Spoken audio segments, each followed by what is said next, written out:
പരിശുദ്ധമ്മയ്ക്കും തിരുക്കുമാരനും 1000 നന്ദി. ഞാൻ എൻ്റെ പേര് ഗീത. എറണാകുളം ജില്ലയിലെ അമ്പലമേട് നിന്ന് വരുന്നു. 2023 ജൂൺ 29 തീയതിയാണ് ഞാനിവിടെ ആദ്യമായി ഉടമ്പടി എടുത്തത്. ഇപ്പോഴും ഉടമ്പടിയിൽ നടക്കുന്നു.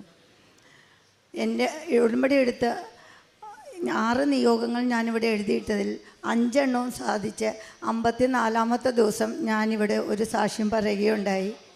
ഇപ്പോൾ ഞാൻ എൻ്റെ 1-ാമത്തെ നിയോഗം സാക്ഷ്യപ്പെടുത്താൻ വേണ്ടിയാണ് ഇവിടെ നിൽക്കുന്നത്. എൻ്റെ ജീവിതത്തിൽ എനിക്കൊരു മകനുണ്ടായിരുന്നു. 25-ാമത്തെ വയസ്സിൽ IIT-യിൽ M.Tech-ന് അഡ്മിഷൻ എടുത്തിരുന്ന സമയത്ത് ദൈവം അവനെ തിരിച്ചു വിളിച്ചു. അപ്പോൾ വല്ലാതെ ആത്മഹത്യ ചെയ്യാനായിട്ടുള്ള തീരുമാനത്തിലായിരുന്നു മുമ്പോട്ട് പോയിക്കൊണ്ടിരുന്നത്. അന്നേരം എനിക്ക് എന്താണ് നിങ്ങളോട് പറയേണ്ടതെന്ന് അറിയാൻ പാടില്ല.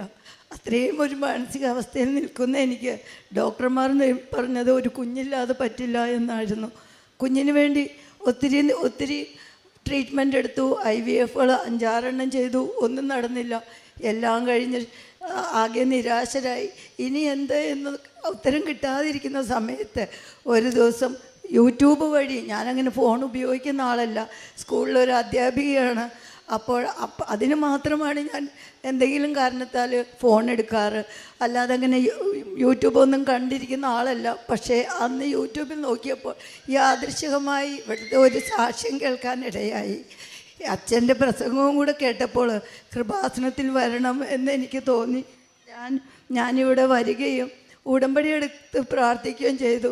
അതിൻ്റെ ഫലമായി 84-ാമത്തെ ദിവസം ഞാൻ പോസിറ്റീവായി. ഇപ്പോഴെനിക്ക് 2 കുഞ്ഞുങ്ങളുണ്ട്. ഒരു കുഞ്ഞിന് പകരം മാതാവ് എനിക്ക് 2 കുഞ്ഞിനെ തന്ന് അനുഗ്രഹിച്ചു. ഞാനിവിടെ വന്നപ്പോൾ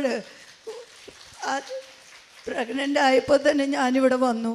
അപ്പോൾ സാക്ഷ്യ കൂട്ടിലിരിക്കുന്ന ഉടമ്പടി എഴുതിക്കുന്ന സിസ്റ്റർ എന്നോട് പറഞ്ഞു, ഇപ്പോഴൊന്നും ആ സമയമായിട്ടില്ല, കർത്താവ് കുറച്ചുകൂടെ വെളിപ്പെടുത്തട്ടെ എന്ന് പറഞ്ഞു. അതാണ് കർത്താവ് വെളിപ്പെടുത്തിയതാണ് ഇപ്പോഴെൻ്റെ കയ്യിലിരിക്കുന്നത്. അവർ പ്രസവിക്കുന്ന സമയത്ത് ഇവിടെ വന്ന് ഞാൻ പോകുമ്പോഴെനിക്ക് നന്നായി ബ്ലീഡിങ് ആയി. കാരണം എൻ്റെ വീട് എറണാകുളത്ത് നിന്നും അമ്പലമേട് വരെ പോകണം, ഒത്തിരി ദൂരമുണ്ട്. എങ്കിലും അമ്മയെ കാണാനുള്ള ഒരു ആഗ്രഹവും കൊണ്ട് എനിക്ക് എൻ്റെ ശാരീരിക ബുദ്ധിമുട്ടുകളെല്ലാം മറന്ന്, എൻ്റെ പ്രായം മറന്ന് ഞാനിവിടെ ഓടിയെത്തുകയായിരുന്നു. കാരണം ഡോക്ടേഴ്സ് എല്ലാം പറഞ്ഞു, നിങ്ങളുടെ യൂട്രസ് ചെറുതാണ്, നിങ്ങൾക്ക് ഇത്രയും പ്രായമായി, നിങ്ങൾക്ക് ഇനി ഒരു കുഞ്ഞിനെക്കുറിച്ച് ചിന്തിക്കാൻ പറ്റുമോ എന്നാണ് എന്നോട് ചോദിച്ചത്. പറ്റുമെന്നുള്ള രീതിയിലാണ് IVF ഒക്കെ ചെയ്തത്. പക്ഷേ എന്നിട്ടും അതിനൊന്നും ഒരു ഉത്തരം കിട്ടിയില്ല. അവസാനം ഇവിടെ വന്ന് ഉടമ്പടി എടുത്ത് പ്രഗ്നൻ്റായി. ഞാൻ ഇവിടെ വന്ന് സാക്ഷ്യം പറയാൻ വേണ്ടിയാണ് ഓടി വന്നത്. അപ്പം അമ്മ ഇവിടുത്തെ സിസ്റ്റർ അങ്ങനെ പറഞ്ഞപ്പോൾ തിരിച്ചു പോകുന്ന വഴി ഞാൻ ബ്ലീഡിങ് ആയി. രാത്രി ഹോസ്പിറ്റലിൽ അഡ്മിറ്റായി. അപ്പം നോക്കിക്കഴിഞ്ഞപ്പോൾ എൻ്റെ കുഞ്ഞ്, അന്നാണ് ഇരട്ടക്കുട്ടിയാണെന്ന് അറിയുന്നത്. കുഞ്ഞ് കിടക്കുന്ന സാക്ഷ്യം, ആ സാക്ക് മാത്രം ബ്ലഡില്ല, ബാക്കി ഫുള്ളും ബ്ലഡ് ക്ലോട്ടായി. അവിടെ കിടന്ന ഒരാഴ്ച അവിടെ കിടന്ന ബ്ലഡെല്ലാം കളഞ്ഞു. അത് അലിയിച്ച് കളഞ്ഞതിന് ശേഷം വീണ്ടും അവിടെ തന്നെ കണ്ടിന്യൂ ചെയ്യുകയായിരുന്നു. ഞാൻ പ്രസവിച്ച് 3 മാസവും കൂടെ കഴിഞ്ഞാണ് ഹോസ്പിറ്റലിൽ നിന്ന് പോരുന്നത്. അപ്പോൾ അവിടെ വച്ച് 2-3 പ്രാവശ്യം ബ്ലീഡിങ് ആയി. പിന്നെയും അപ്പോഴൊക്കെ ഉടമ്പടി തൈലം അടിവയറിൽ തേച്ച് ഞാൻ കണ്ണീരോടെ പ്രാർത്ഥിക്കുമായിരുന്നു. കാരണം എനിക്ക് പ്രതീക്ഷയില്ല. പിന്നെ ഒന്നും എൻ്റെ ജീവിതത്തിൽ എനിക്കൊരു പ്രതീക്ഷയില്ലാതിരിക്കുന്ന ഒരു അവസരമാണ്. അപ്പോൾ ഇത് മാത്രമാണ് എനിക്കൊരു കച്ചിത്തുരുമ്പ്. അപ്പോൾ അതുകൂടെ നഷ്ടപ്പെടുന്ന കാര്യം ഞാനില്ലാതാവുന്നതിന് തുല്യമായിരുന്നു എനിക്ക്. പിന്നെ 3-ാം മാസത്തെ സ്കാനിങ് കഴിഞ്ഞപ്പോൾ ഒരു കുട്ടി ആരാണെന്ന് പറയില്ലല്ലോ, അതുകൊണ്ട് AB എന്നാണ് പറയുന്നത്. എന്ന് പറയുന്ന കുഞ്ഞിൻ്റെ ഹാർട്ടിൽ, കഴുത്തിൽ നിന്ന് നമുക്ക് എല്ലാവർക്കും ഒരു വെയിൻ ഹാർട്ടിലേക്ക് പോകുന്നുണ്ട്. ഇതെൻ്റെ കുഞ്ഞിൻ്റെ 2 സൈഡിൽ നിന്നും ഉണ്ട്. ഒത്തിരി ബ്ലഡ് സർക്കുലേഷൻ കൂടുന്നു, ഹാർട്ട് ബീറ്റ് കൂടുന്നു, ഭയങ്കര ക്രിട്ടിക്കലാണ് എന്ന് പറഞ്ഞ് എന്നും സ്കാൻ ചെയ്ത് മോണിറ്റർ ചെയ്തുകൊണ്ടിരുന്നു. 5 മാസം കഴിഞ്ഞപ്പോൾ ഞങ്ങൾക്ക് വേറൊരു ഒപ്പീനിയനും കൂടെ എടുക്കണമെന്ന് തോന്നി. വേറൊരു ഡോക്ടറെ പോയി കണ്ടു. അപ്പോൾ ആ ഡോക്ടർ എന്നോട് ചോദിച്ചു, പ്രായം ചോദിച്ചു. ഞാൻ പറഞ്ഞു അപ്പോൾ കാര്യങ്ങളെല്ലാം ചോദിച്ചതിന് ശേഷം സ്കാൻ ചെയ്യാൻ കയറ്റി. എൻ്റെ മുഖത്തേക്ക് നോക്കിയിട്ട് അവരെന്നോട് ചോദിച്ചു, നിങ്ങളുടെ ഈ പ്രായത്തിൽ ഇത്രയും ചെറിയ യൂട്രസിൽ ഇത്ര ഹെൽത്തി ആയിട്ട് 2 കുഞ്ഞുങ്ങൾ കിടക്കുന്നത് ഒരു അത്ഭുതം തന്നെയാണ്. വേഗം പറ, നിങ്ങൾ എവിടെയൊക്കെയാണ് പോയി പ്രാർത്ഥിച്ചത്? ഞാൻ പറഞ്ഞു, ഞാൻ കൃപാസനത്തിൽ മാത്രം പോയിട്ടുള്ളൂ. ഇതെന്നോട് പറഞ്ഞത് തൃപ്പൂണിത്തുറ ഗവൺമെൻറ് ഹോസ്പിറ്റലിൻ്റെ മുമ്പിലുള്ള ഒരു സ്ഥലത്തെ സ്കാനിങ് സെൻറ്ററിലെ ഡോക്ടറാണ്. അദ്ദേഹം എന്നോട് പറഞ്ഞു, ഞാനും ഇനി അവിടെ പോകുന്നുണ്ട്, എനിക്ക് ഡീറ്റെയിൽസ് പറയണമെന്ന് പറഞ്ഞു. ഞാൻ ഡീറ്റെയിൽസ് കൊടുത്തു. അത് കഴിഞ്ഞ് കുട്ടിയുടെ കാര്യം അങ്ങനെ തന്നെയാണ് പറഞ്ഞത്. കുട്ടിയുടെ വയ്യായ അതുപോലെ തന്നെയാണ് പറഞ്ഞത്. അത് കഴിഞ്ഞ് 5-ാം മാസത്തെ സ്കാനിങ് ചെയ്തപ്പോഴും ഇതുപോലെ തന്നെ പ്രശ്നങ്ങൾ പറഞ്ഞിരുന്നു. ഇപ്പോൾ 6 മാസമായപ്പോഴത്തേക്കും മോൻ്റെ വളർച്ച നിന്നു പോയായിരുന്നു. അപ്പോൾ ഡോക്ടർ പറഞ്ഞു, ഇനി നീട്ടി വയ്ക്കാൻ പറ്റില്ല, ഓപ്പറേഷൻ ചെയ്യണം. 6 മാസമേ ആയിട്ടുള്ളൂ. മാതാവിനെ മുട്ടിപ്പായി പ്രാർത്ഥിക്കാൻ തുടങ്ങി. 6 മാസമായ കുഞ്ഞ് എങ്ങനെ ഇരിക്കുമെന്ന് നിങ്ങൾക്ക് ഊഹിക്കാമല്ലോ. അപ്പോൾ മാതാവ് 1 മാസവും കൂടെ നീട്ടി തന്നു. 7-ാം മാസമായപ്പോൾ വീണ്ടും ബ്ലീഡായി. ഉടനെ തന്നെ MRI സ്കാൻ ചെയ്തു. MRI സ്കാൻ ചെയ്തപ്പോൾ എൻ്റെ യൂട്രസിൽ പ്ലാസൻ്റ മുഴുവനും ഒട്ടിയിരിക്കുകയാണ്. അതുകൊണ്ട് യൂട്രസ് റിമൂവ് ചെയ്യണം, കുട്ടിയെ പെട്ടെന്ന് തന്നെ എടുക്കണം, എമർജൻസി ഓപ്പറേഷൻ. ഡോക്ടറുടെ ഭാഷയിൽ ആ ഹോസ്പിറ്റൽ ഇളക്കി മറിച്ചുകൊണ്ടുള്ള ഒരു ഓപ്പറേഷൻ എന്നാണ് ഡോക്ടർ പറഞ്ഞത്. കാരണം എൻ്റെ ബോഡി വീക്കായി, പൊട്ടാസ്യം കുറഞ്ഞു, ശ്വാസം മുട്ട്, അങ്ങനെ ഭയങ്കര പ്രശ്നം. ഒരു ഡോക്ടറിൻ്റെ പാനൽസ് തന്നെ അതിൻ്റെ ഉള്ളിലുണ്ടായിരുന്നു ചെയ്യാനായിട്ട്. അപ്പോൾ യൂട്രസ് റിമൂവ് ചെയ്യാൻ എൻ്റെ ഹസ്ബൻഡിൻ്റെ കൺസെൻറ്റ് മേടിച്ചു. ഞങ്ങൾ പോകുന്ന വഴി എന്നെ രാവിലെ 6 മണിക്ക് കയറ്റി പ്രീ ഓപ്പറേഷൻ തിയേറ്ററിൽ നിർത്തി. അതിനുശേഷം എല്ലാം റെഡിയാക്കി കഴിഞ്ഞതിന് ശേഷം പോകുന്ന സമയത്ത് ബൈസ്റ്റാൻഡറെ കാണിക്കാൻ, എൻ്റെ ഹസ്ബൻഡിനെ കാണിക്കാൻ കൊണ്ടുവന്നു. അപ്പോൾ അവിടെ ചെന്നപ്പോൾ എനിക്ക് എൻ്റെ ഫോണിലാണ് ഉടമ്പടി കാശുരൂപം ഞാൻ വച്ചിരിക്കുന്നത്, ഫോണിൻ്റെ കവറിൽ. ഞാൻ എൻ്റെ ഹസ്ബൻഡിനോട് പറഞ്ഞു, എനിക്ക് ആ ഉടമ്പടി കാശുരൂപം വേണം, അമ്മയെ ഒന്ന് കണ്ട് മുത്തിയിട്ട് വേണം പോകാൻ, തിരിച്ചു വരാൻ പറ്റുമോ എന്ന് എനിക്ക് അറിയത്തില്ല എന്ന് ഞാൻ പറഞ്ഞു. അപ്പോൾ എൻ്റെ ഹസ്ബൻഡ് പെട്ടെന്ന് തന്നെ അത് എടുക്കാൻ നോക്കിയപ്പോൾ അതിലില്ല, അവിടെ കാശ് രൂപ അവിടെ ഇല്ല. അന്നേരം എനിക്ക് തറയിലേക്ക് താന്നു പോകണ പോലെ ഒരു അനുഭവമാണ് ഉണ്ടായത്. പക്ഷേ നിങ്ങൾ പറഞ്ഞാൽ വിശ്വസിക്കില്ല, അതുപോലെയായിരുന്നു. എന്നെ കൊണ്ടുപോയി അറ്റൻഡർ ഒരു മുസ്ലിമായിരുന്നു. അവർ വേഗം കോട്ടിൽ നിന്നും ഇവിടുത്തെ കൃപാസനത്തിലെ കൊന്തയും ആ ഉടമ്പടി കാശ് രൂപമുള്ള മാല എൻ്റെ കയ്യിൽ തന്നു. എന്നിട്ട് പറഞ്ഞു എന്നോട്, ചേച്ചി ഇത് വച്ചോ, അല്ലെങ്കിൽ വേണ്ട, ഞാൻ തിയേറ്ററിൽ കയറ്റി തരാം, തലേണയുടെ അടിയിൽ വച്ച് തന്നു. അപ്പോൾ എനിക്ക് മനസ്സിലായി, മാതാവിൻ്റെ കൂടെയുണ്ട്, ഇനി ഒന്നും എനിക്ക് പേടിക്കണ്ട, ലോകത്ത് എന്ത് വന്നാലും ഇനി എനിക്ക് വിരോധമില്ല, മാതാവിൻ്റെ കൂടെ തന്നെ ഉണ്ടെന്ന ശക്തി എനിക്കുണ്ടായി. സ്പൈനൽ അനസ്തേഷ്യ തന്നു. എനിക്ക് എല്ലാം ഓർമ്മയുണ്ട്. എൻ്റെ യൂട്രസ് റിമൂവ് ചെയ്യുമെന്ന് എന്നോട് പറഞ്ഞിരുന്നു. അപ്പോൾ പ്ലാസൻ്റ് ഒട്ടിയത് കൊണ്ട് ഹൊറിസോണ്ടലായിട്ട് കട്ട് ചെയ്യാൻ പറ്റില്ല, വെർട്ടിക്കലായിട്ട് കട്ട് ചെയ്താലേ പറ്റുള്ളൂ, സ്റ്റിച്ചിങ് ആണ് എന്നൊക്കെ പറഞ്ഞിരുന്നു. അപ്പോൾ യൂട്രസ് 3-4 ഡോക്ടേഴ്സ് ഉണ്ടായിരുന്നു. അവർ ഓപ്പൺ ചെയ്തപ്പോൾ തന്നെ പറയുന്നത് ഞാൻ കേൾക്കുകയാണ്, എത്ര മനോഹരമായ യൂട്രസാണിത്, എന്തിനാണ് ഇതിങ്ങനെ നമ്മൾ കട്ട് ചെയ്യാൻ പോയത്, കളയാൻ പോയത്, ഇത് കളയണ്ട, ഇതപ്പോൾ തന്നെ തുന്നിക്കോളും, നമ്മുടെ കൈ കൊണ്ട് വടിച്ചെടുക്കാവുന്ന പ്ലാസൻ്റെ ഒട്ടി പിടിച്ചിട്ടുള്ളൂ എന്നും പറഞ്ഞ് എൻ്റെ യൂട്രസ് റിമൂവ് ചെയ്തില്ല.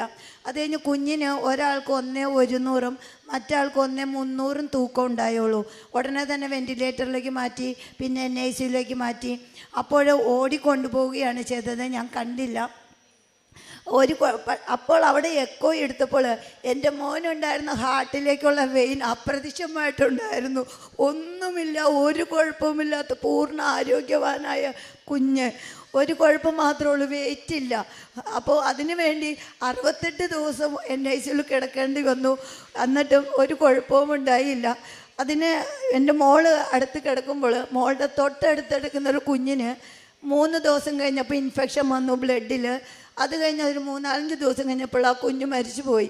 ഞങ്ങൾക്കൊക്കെ ഭയങ്കര സങ്കടമായി. അതിനുശേഷം എന്നും ഒരു നേരം ഡോക്ടർക്ക് നമ്മളെ കണ്ട് കൗൺസിലിംഗ് തന്നതിന് ശേഷം കുഞ്ഞിനെ കാണാം, അമ്മയ്ക്കോ അച്ഛനോ കുഞ്ഞിനെ കാണാം. അങ്ങനെ എന്നും ഞാൻ പോയി ഈ ഉടമ്പടി കാശ് രൂപം കൊണ്ട് പോയി കണ്ടിട്ടാണ് ഞാൻ വരാറ്. എൻ്റെ കുഞ്ഞുങ്ങളെ തൊടാനൊന്നും സമ്മതിക്കാറില്ല. അപ്പോൾ ഒരു ദിവസം ഈ കുട്ടി അവരുടെ കുട്ടി മരിച്ചതിൻ്റെ 3-ാമത്തെ ദിവസം ഞാൻ ഡോക്ടറുടെ കൗൺസിലിങ്ങിനായി കാത്തിരിക്കുകയാണ്. അപ്പോൾ ഡോക്ടറുടെ അടുത്തേക്ക് കയറുമ്പോൾ ഡോക്ടർ മുഖമൊക്കെ വല്ലാതെ ഇരിക്കണു. അപ്പോൾ തന്നെ എൻ്റെ മനസ്സിലേക്ക് എന്തോ ഒരു വിഷമം വന്നു.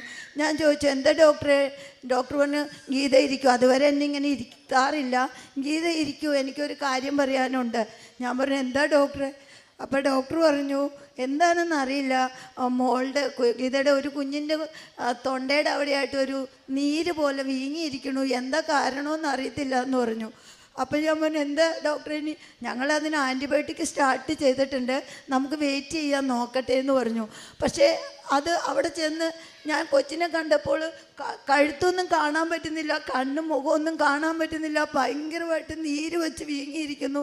എൻ്റെ ഹസ്ബൻഡാണെങ്കിൽ നാട്ടിലേക്ക് പോകുന്നു, ഞാൻ മാത്രമേ ഉള്ളൂ, ഹോം നേഴ്സും ഉള്ളൂ. ആകെ സങ്കടമായി. ഞാൻ അവിടെ നിന്ന് അലറിക്കരഞ്ഞിട്ട് ഞാൻ തിരിച്ചു പോകുന്നത്. അന്ന് മൊത്തം ഞാൻ എൻ്റെ അമ്മയെ വിളിച്ച് പ്രാർത്ഥിച്ചു. എൻ്റെ അമ്മ എൻ്റെ കൂടെ ഉണ്ടെങ്കിൽ അമ്മയുടെ മോളെ ഞാൻ മരിയ എന്ന പേര് വിളിക്കാൻ പോണത്, അമ്മ എൻ്റെ കൂടെ ഉണ്ടാവണമെന്ന് പറഞ്ഞു. അത് പിറ്റേ ദിവസം കൗൺസിലിംഗ് കഴിഞ്ഞ് ഞാൻ ഡോക്ടറെ അടുത്തേക്ക് ചെല്ലുമ്പോൾ ഡോക്ടറിൻ്റെ അടുത്ത് ചോദിച്ചൊരു കാര്യമുണ്ട്, എന്ത് അതിശയമാണ് ഇവിടെ നടന്നതെന്ന് അറിയത്തില്ല. കൊച്ചിൻ്റെ കഴുത്തിലെ മുഴയോ അല്ലെങ്കിൽ നീരോ ഒന്നുമില്ല, കുട്ടിക്ക് ഒരു അസുഖവുമില്ല, എന്ത് അതിശയമാണ് ഗീത ഉണ്ടായതെന്ന് അറിയില്ല.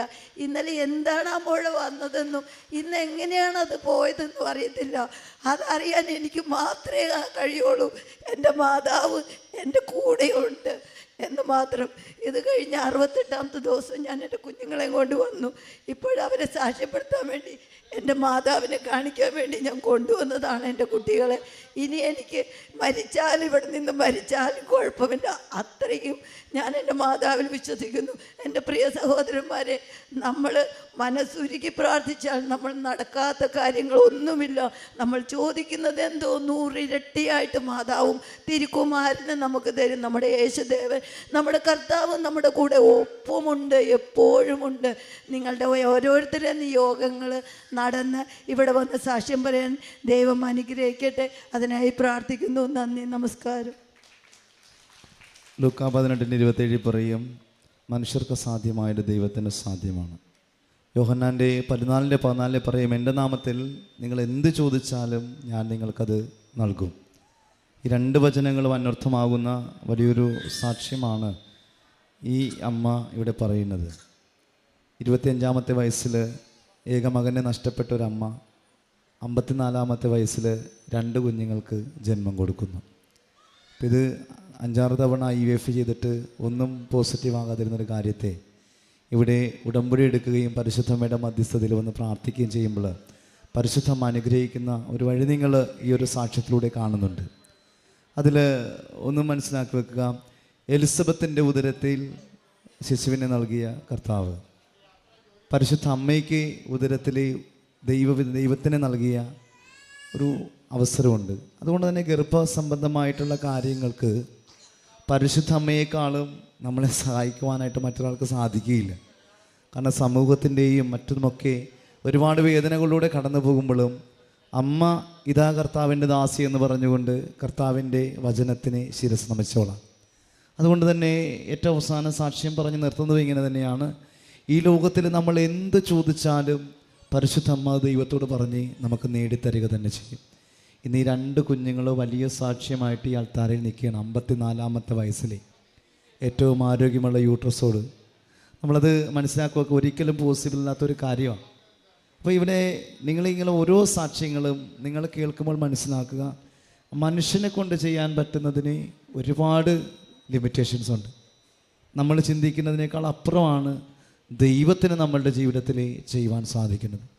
പരിശുദ്ധ അമ്മ ഈ 2 കുഞ്ഞുങ്ങളെ ഈ അൾത്താരിൽ നിന്ന് നിർത്തിയിട്ടുണ്ടെങ്കിൽ, ഈ അമ്മ ഇവിടെ വലിയൊരു സാക്ഷ്യമായിട്ട് നിൽക്കുന്നുണ്ടെങ്കിൽ, ഉടമ്പടി എടുത്ത് ഓരോരുത്തർക്കും പരിശുദ്ധ അമ്മ അതിനനുസരിച്ച് നിങ്ങൾ വിശ്വസ്തത പുലർത്തിയാൽ തീർച്ചയായും നിങ്ങൾക്ക് നൽകുക തന്നെ ചെയ്യും.